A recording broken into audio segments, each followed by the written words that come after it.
Stories చాలా చాలా చాలా చాలా చాలా వినేసాం. మొత్తం ప్రపంచానికి మీ గురించి తెలిసిపోయింది. ఒప్పుకుంటారా? I don't know. So basically నేను ఎవరైనా పిలిస్తే జనరల్గా ఎందుకు వెళ్తారంటే ప్రతి స్టెప్ లో ఒక లెసన్ నేర్చుకున్నారు. ఈ పాస్ట్ మీ చుట్టూ ఉన్న మనుషులు చాలా రకాల రోల్ మోడల్స్ అండ్ ఇన్స్పిరేషన్స్. ఇది ఉండేది. మేము ఓసీ, నేను బ్రాహ్మణ్స్. సో ఎంతవరకు మాకు రిజర్వేషన్స్ లో వచ్చేదో రాదో నాకు తెలియదు.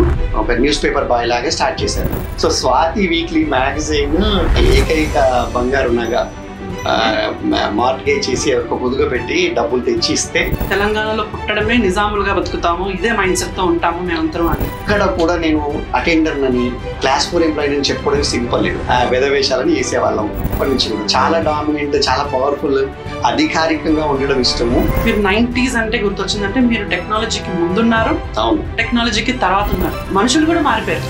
ప్రతిదీ అడిగి తెలుసుకోవాలి. బడ్జెట్ ఉందా లేదా, అప్పుడు నాన్నగారు కొనియగలుగుతారా లేదా, ఎగ్జాక్ట్ మీకేం కావాలి క్లారిటీ లేదు. ఏమొచ్చు మన మన మన దేవుడు నీకేం కావాలంది, వాడి స్పెల్లింగ్ నాకేం లాభం. ఏదో సినిమాలో డైలాగ్ నాకేంటి. ఇప్పుడు అలా కాదు, లైఫ్ మారిపోయింది. They give up on life. Anybody can become anything. సంకల్ప బలాన్ని మించిన బలం లేదండి. ఎవరు ఫ్లోర్ బాక్ వచ్చినా 100 crores is my target by this year చూసేవారు. అయినా